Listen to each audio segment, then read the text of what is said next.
Bonjour à tous. Donc aujourd'hui, je vais corriger un devoir sur le chapitre structure des molécules organiques. Donc devoir qui comporte 3 exercices, donc 2 exercices sur la nomenclature des molécules organiques et un exercice sur l'interprétation d'un spectre infrarouge. Donc le premier exercice, c'est de tout simplement nommer les molécules qui vont être présentées. Alors, la première molécule, ce qu'on peut voir, c'est qu'elle ne comporte pas de groupe caractéristique. Elle comporte uniquement des carbones et des hydrogènes qui sont liés par des liaisons simples. Donc, pour trouver son nom, on va compter le nombre de carbones. 1, 2, 3, 4. Donc, s'il y a 4 carbones, ce sera du butane. Pour la deuxième molécule, donc c'est bien une molécule qui est linéaire, il n'y a pas de ramification. Elle comporte un groupe caractéristique, le groupe hydroxyle. C'est donc un alcool. Et alors pour trouver son nom, déjà on va compter le nombre de carbones. 1, 2, 3. Donc c'est du propane quelque chose.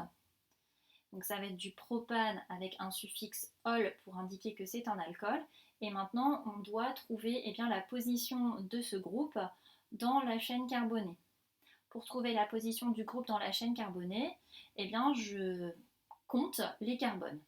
Alors soit je compte les carbones à partir de la droite, soit je les compte à partir de la gauche. Si je les compte à partir de la droite, ici c'est le carbone 1, là le carbone 2, et là le carbone 3. Si je fais dans l'autre sens, c'est-à-dire si je commence à compter à partir de la gauche, là c'est le carbone 1, là c'est le carbone 2, et là c'est le carbone 3. Et quand on doit donner la position d'un groupe, ou même d'un groupement, on verra ultérieurement, on donne la position la plus petite, donc l'indice de position le plus petit. Donc c'est pour ça qu'ici, c'est du propane 1-ol. Donc la molécule suivante, donc ici à gauche, donc elle ne possède pas de groupe caractéristique, mais on voit qu'elle possède une ramification. C'est-à-dire que ce n'est pas une molécule linéaire. Alors pourquoi on voit qu'elle possède une ramification? Parce que ce carbone-ci est relié à plus de 2 carbones. Il est relié à 1, 2, 3 carbones, donc il y a une ramification.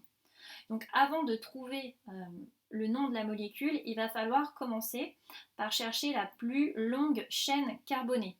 Donc la chaîne qui contient le plus de carbone. Des chaînes carbonées, il y en a 3. Il y a celle-ci qui contient 3 carbones. Il y a celle-ci qui en contient 1, 2, 3, 4, 5 carbones. Et il y a celle-ci qui en contient 5 également. Donc on ne va pas prendre celle de 3. Et comme il y en a 2 de 5, on en prend une des deux. Donc je propose de prendre celle-là. Donc s'il y a 5 carbones, ça veut dire que ça sera un pentane. Après, on a ici donc une ramification qui comporte un atome de carbone. Donc ça sera un groupement méthyle. Et maintenant, on doit trouver la position de ce groupement sur la chaîne carbonée. Donc de la même manière, il va falloir compter. Donc soit compter les carbones, soit on numérote à partir de la droite, soit on numérote à partir de la gauche. Si je numérote à partir de la droite, ici c'est le carbone 1, puis 2, puis 3, etc. Si je numérote à partir de la gauche, ici c'est le 1, ici c'est le 2, ici c'est le 3, et ici c'est le 4. Et là, ça sera le 5e. Donc je vois qu'en commençant à partir de la droite, j'ai un indice de position qui est plus petit que si je commençais à compter à partir de la gauche. Donc mon groupe méthyle est en position 2 sur la chaîne carbonée. Donc c'est pour ça qu'on l'appelle le 2-méthylpentane. Donc si on passe maintenant à la molécule de droite, donc la molécule de droite, on voit qu'elle comporte ici un groupe caractéristique. Et ce groupe caractéristique, c'est le groupe carbonyle. Alors le groupe carbonyle est caractéristique de 2 familles, soit la famille des cétones, soit la famille des aldéhydes. Là, ce qu'on peut voir, c'est que ce carbone est relié à un carbone et relié à un autre carbone. Ça veut dire que le groupe est en milieu de chaîne carbonée. Donc, on a une cétone. Alors, pour nommer cette cétone, déjà, je compte le nombre de carbones qu'il y a dans la chaîne carbonée linéaire. 1, 2, 3, 4, 5. Donc, ça sera du pentane, quelque chose on. On, indique qu'on est sur une cétone. Alors, le quelque chose, c'est la position du groupe carbonyl dans la chaîne carbonée. Encore une fois, soit je commence à compter à partir de la droite, soit je compte à partir de la gauche. Donc, si je commence à compter à partir de la droite, mon groupe carbonyl sera en position 2. Si je commence à compter à partir de la gauche,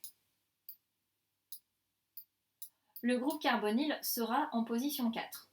On prendra donc l'indice le plus petit. Donc c'est pour ça qu'on a du pentane 2-on. La molécule ici à gauche, alors ce qu'on peut voir, elle possède un groupe caractéristique, donc le C double liaison O. Donc le groupe carbonyl, caractéristique soit de la famille des cétones, soit de la famille des aldéhydes. Et là, par rapport à la molécule précédente, eh bien, ce groupe est placé en extrémité de chaîne. S'il est placé en extrémité de chaîne, alors comment est-ce que je le vois? Déjà, je vois que le carbone est lié à un hydrogène. Donc il n'est pas lié à un autre carbone, donc il n'est pas en milieu de chaîne carbonée. Donc il est bien en extrémité de chaîne carbonée. Et donc, ça veut dire qu'on aura un aldéhyde. Alors, cette molécule, elle possède un groupe caractéristique, mais elle possède aussi une ramification, puisque ce carbone est lié à 1, 2, 3 carbones. Donc, elle possède une ramification. Donc, il va falloir, avant de la nommer, que je trouve la chaîne carbonée la plus longue qui comporte le groupe caractéristique. Alors, des chaînes carbonées qui comportent le groupe caractéristique, il y en a deux. Il y a celle-ci, qui comporte 4 atomes, et il y a celle-là, qui comporte également 4 atomes. Donc, peu importe, j'en prends une, et que je prenne l'autre, je trouverai le même résultat. Donc, je vais prendre celle-ci. Alors, si elle a 4 atomes, c'est un butane. Vu qu'on est sur un aldéhyde, ça sera du butanal. Et maintenant, il va falloir que je nomme la ramification, donc le groupement qui est ici, et que je détermine sa position sur la chaîne carbonée.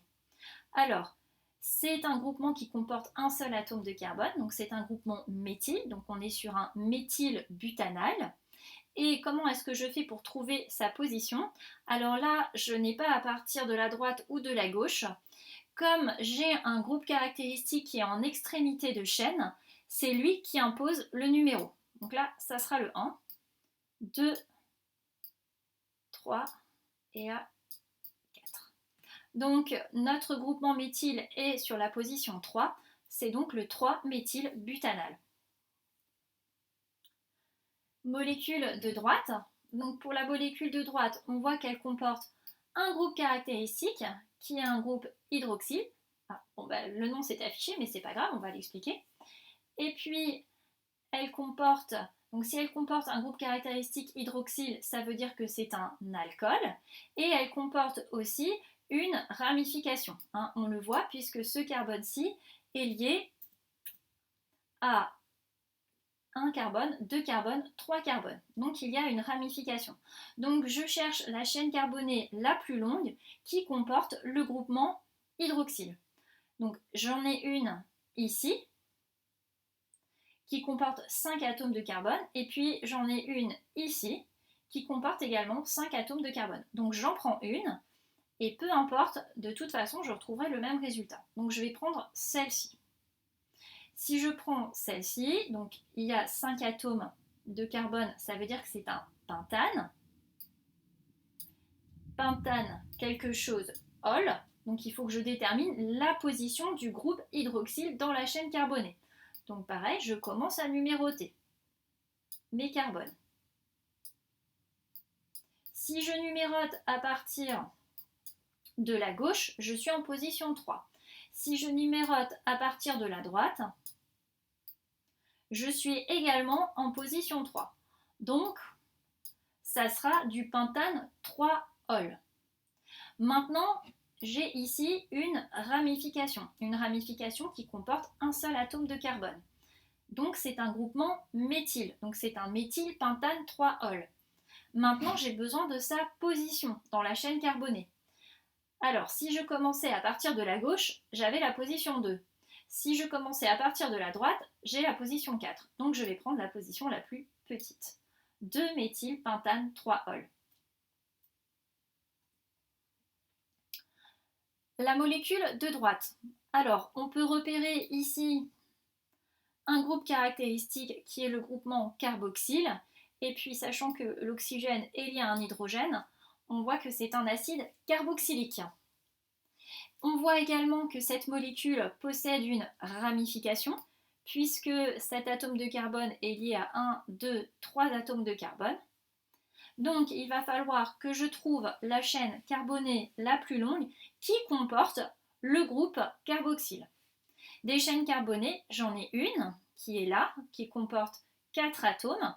Et puis, j'en ai une autre qui est ici, qui comporte également 4 atomes. Donc, j'en prends une, donc je vais prendre celle-ci. Et si elle comporte 4 atomes, c'est un acide butanoïque. Maintenant, il va falloir que je nomme la ramification. La ramification, elle comporte 2 atomes. Donc si elle comporte 2 atomes de carbone, donc c'est un groupement éthyle. Donc c'est l'acide éthylbutanoïque. Mais je dois également déterminer la position de ce groupement éthyle sur la chaîne carbonée. Alors comment est-ce que je fais pour compter? Eh bien, comme ici j'ai un groupe qui est en extrémité, c'est lui qui impose la position 1. 2, 3, 4. Donc le groupement éthyle est sur la position 2. On a bien l'acide 2-éthylbutanoïque. Dernière molécule. Alors, pour cette dernière molécule, on voit qu'il y a un groupe caractéristique, donc le groupe carbonyle, CW liaison O, qui se situe en extrémité de chaîne, puisque ce carbone est relié à un carbone et à un hydrogène. Donc, on est sur un aldéhyde. On voit également que cette molécule possède une ramification, puisque ce carbone est lié à 3 carbones. Donc, on a une ramification qui est là. Alors oui, il faut d'abord trouver la chaîne carbonée la plus longue. La chaîne carbonée la plus longue, la voici. Elle comporte 4 atomes de carbone. Donc, si on comporte 4 atomes de carbone et qu'on est sur un aldéhyde, c'est un butanal. Maintenant, il faut que je trouve la position du groupement alkyle sur la chaîne carbonée. Comme le groupe carbonyle ici est en extrémité de chaîne, c'est lui qui indique la position. Donc la position 1, 2, 3, 4. Le groupe est donc en deuxième position et donc c'est le 2-méthylbutanal. Pour l'exercice 2, on te demande d'écrire la formule semi-développée des molécules suivantes. Donc on veut le 2-méthylhexane 3-on. Alors, pour représenter le 2-méthylhexane 3-on, je vais déjà représenter en gros l'hexane. L'hexane, ça veut dire qu'il y a 6 atomes de carbone. Donc je vais représenter ces 6 atomes de carbone. 4, 5 et 6. Alors, c'est un hexane 3-on. Ça veut dire que sur la position 3 de la chaîne carbonée, il y a un groupement carbonyle. Donc 1, 2, 3, un groupement carbonyle. 2-méthyle, ça veut dire que sur la position 2 de la chaîne carbonée, il y a un groupement méthyle. Donc un groupement méthyle, c'est un groupement CH3. Et maintenant, je n'ai plus qu'à compléter. Je sais que le carbone est tétravalent, c'est-à-dire qu'il fait 4 liaisons. Là, ce carbone, il est lié une fois à un carbone. Il lui manque donc 3 liaisons. Et donc, je vais lui rajouter 3 hydrogènes. Ici, ce carbone, il est lié une fois, 2 fois, 3 fois. Il lui manque un hydrogène. Ce carbone-ci est lié une fois, 2 fois, 3 fois, 4 fois. Il ne lui manque rien, donc je ne rajoute rien. Ici, ce carbone était lié une fois, 2 fois, donc je rajoute 2 hydrogènes. Et ici, on a un carbone terminal qui était lié à un carbone, donc il lui manque 3 hydrogènes. Ensuite, on te demande de représenter l'acide octanoïque. Alors, octane, ça signifie qu'il y a 8 atomes de carbone. Et oïque, ça signifie, enfin acide oïque, ça veut dire qu'il y a un groupement carboxyle en extrémité de chaîne. Alors, je ne vais pas représenter 8 atomes de carbone, je vais en représenter finalement que 3 et tu vas voir comment je vais me simplifier un petit peu la vie.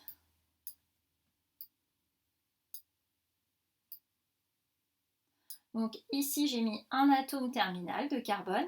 Et là, il va y avoir 6 atomes de carbone. Je vais répéter 6 fois ce que je vais faire ici. Et sur ce dernier atome de carbone, le 8e, je vais mettre le groupement carboxyle. Et je rajoute tout de suite le H. Maintenant, je complète avec des hydrogènes. Ici, on a un carbone terminal qui est lié à un seul carbone, donc il lui manque 3 liaisons. C'est pour ça que je rajoute 3 hydrogènes. Ici, ce carbone, il est lié à un carbone et il est lié à un autre carbone.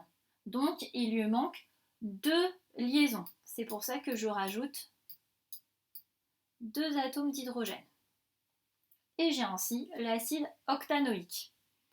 Le méthanal. Donc le méthanal, c'est un aldéhyde qui comporte un seul atome de carbone. Donc j'en mets un. Et si c'est un aldéhyde, ça veut dire qu'il comporte un groupement carbonyle. Et puis c'est tout. Et maintenant, il va falloir que je complète avec des hydrogènes. J'ai une liaison, 2 liaisons. Il en manque 2, donc je mets CH2. On me demande le pentane. Le pentane, c'est une molécule qui comporte 5 atomes de carbone. Alors je vais le représenter, les 5, comme ça pourra aider pour ceux qui n'ont pas bien compris sur l'acide octanoïque. 4, 5. Et c'est tout. Je n'ai plus qu'à compléter avec des hydrogènes pour que le carbone soit tétravalent. Ça veut dire qu'il fasse 4 liaisons. Là, le carbone est lié qu'à un seul carbone, donc on a CH3. Pour ces 3 carbones, ils sont liés à chaque fois à 2 carbones, donc ça fait CH2. Ce que je recommence.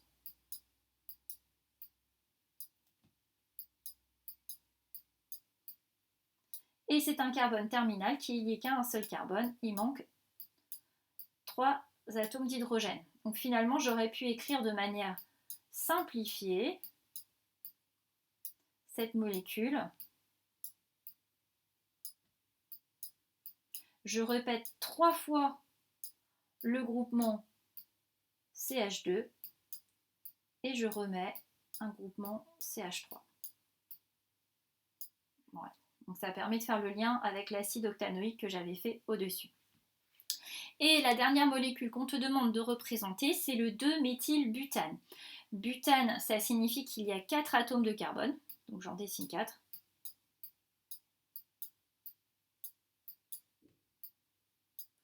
Que sur la deuxième position dans la chaîne carbonée, il y a un groupement méthyle. Alors je vais le mettre au-dessus.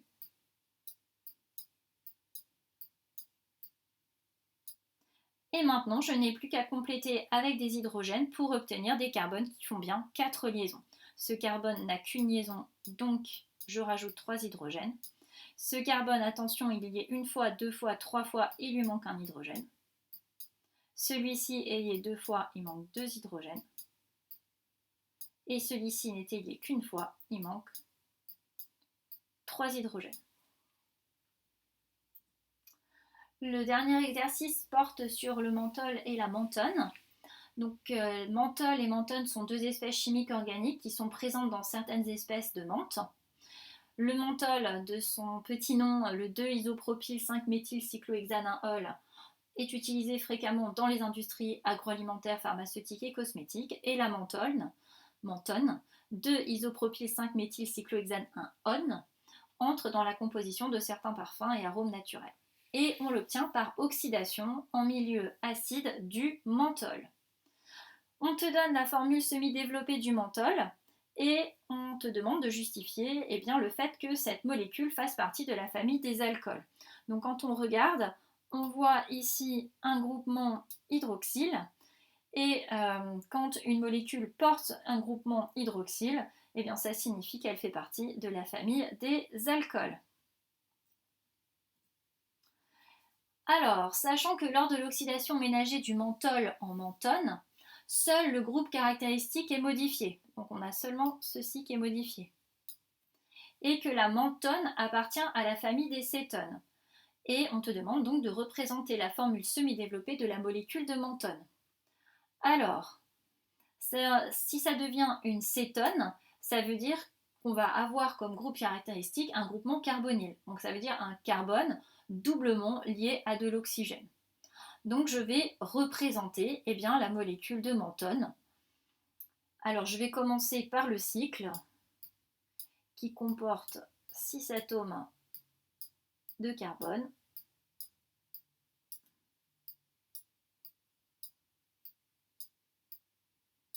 Ici. Donc je vais rajouter les atomes d'hydrogène. Alors je vais rajouter partout sauf ici, on va en parler. Alors j'ai des élèves qui se sont trompés simplement en recopiant, donc c'est quand même dommage de perdre des points tout simplement parce qu'on se trompe dans la molécule.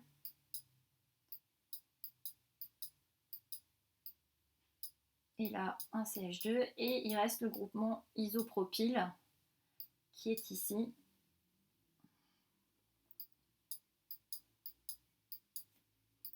Un CH3 et un autre CH3.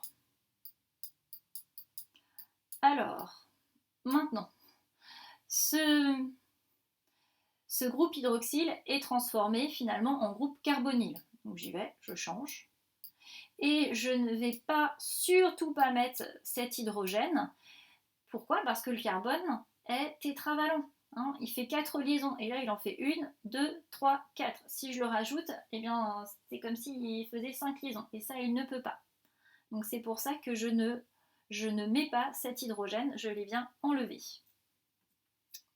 Alors, on réalise le spectre infrarouge d'une molécule, d'une des deux, et on se demande s'il s'agit du spectre de la menthone ou du menthol. Donc, on va analyser ce spectre. Pour analyser ce spectre, on va faire un tableau. On ne va pas aller dans cette partie qui est assez complexe à analyser.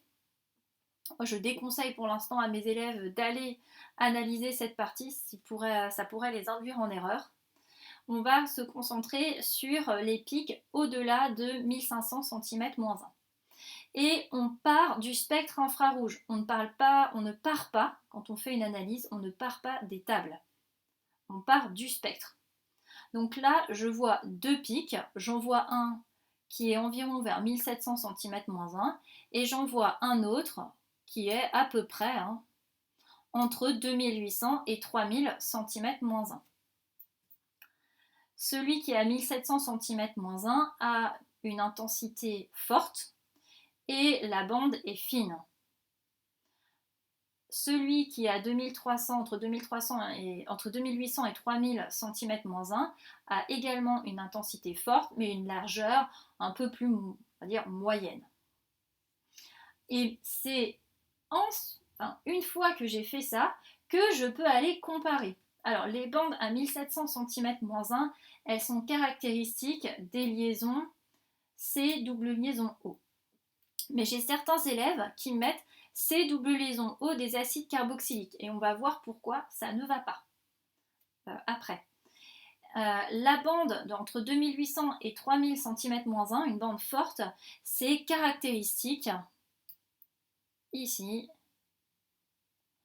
des liaisons CH de carbone tétraédrique. Donc, est-ce qu'il s'agit de la menthone ou du menthol? Donc il va s'agir de la menthone.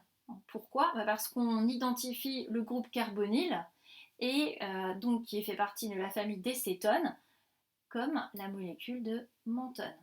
Alors pourquoi j'ai sanctionné des élèves qui m'ont mis liaison CO des acides carboxyliques. Donc s'il y avait un acide carboxylique, j'écris, ça veut dire qu'on aurait ceci.